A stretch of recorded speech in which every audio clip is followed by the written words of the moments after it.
Yang pertama, ketika guru mengucapkan salam, Assalamualaikum warahmatullahi wabarakatuh, dan murid-murid menjawab salam dengan semangat. Kemudian, seorang guru mengecek kehadiran siswa sebelum memulai pelajaran.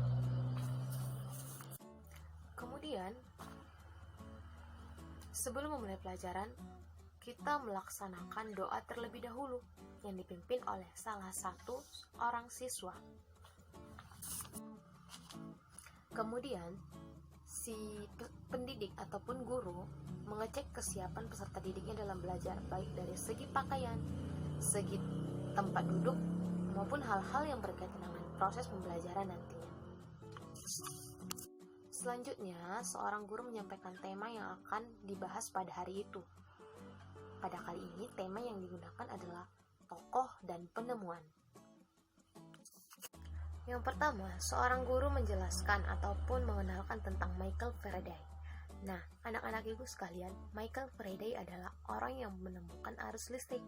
Nah, buat anak-anak ibu semuanya, apa sajakah benda yang menggunakan arus listrik di rumah kalian?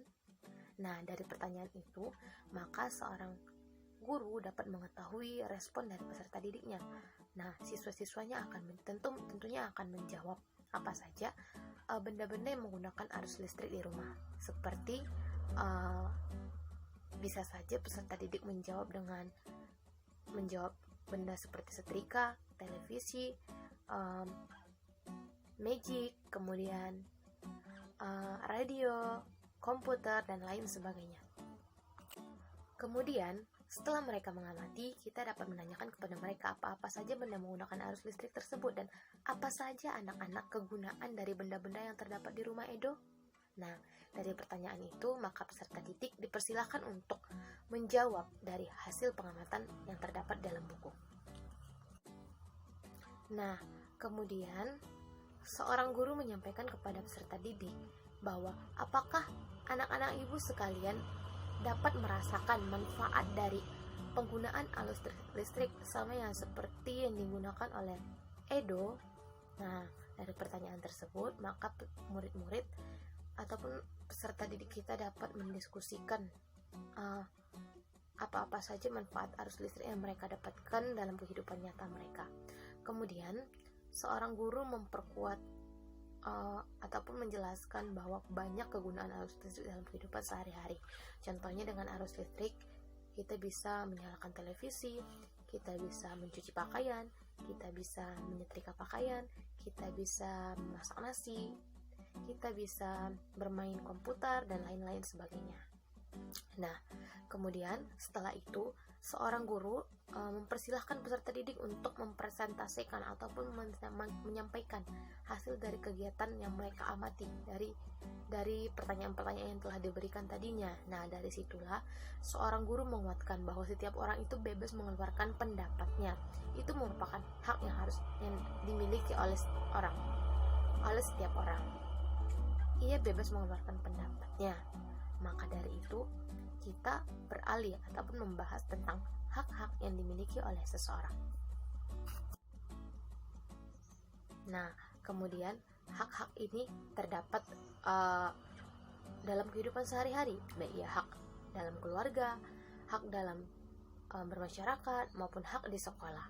Nah, kita akan membahas satu persatu hak yang telah saya sebutkan tadi.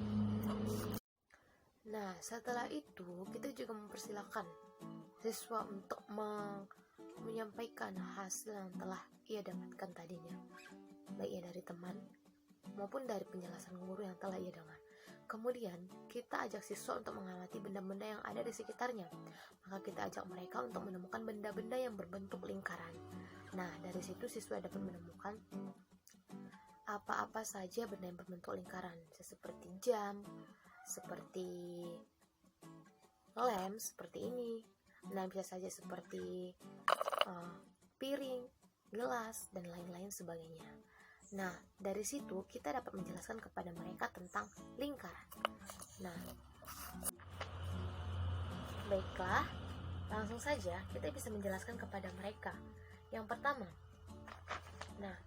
kita jelaskan. Dari titik A ke titik O, ini dikatakan sebagai jari-jari. Dari titik O ke titik B dikatakan juga sebagai jari-jari. Kemudian dari titik A ke titik B itu dikatakan sebagai diameter. Nah, selanjutnya dari titik C ke titik D ini dikatakan sebagai tali busur. Kemudian daerah yang diarsir yang terdapat di bawah titik D dan titik C ini dikatakan sebagai luas tembereng.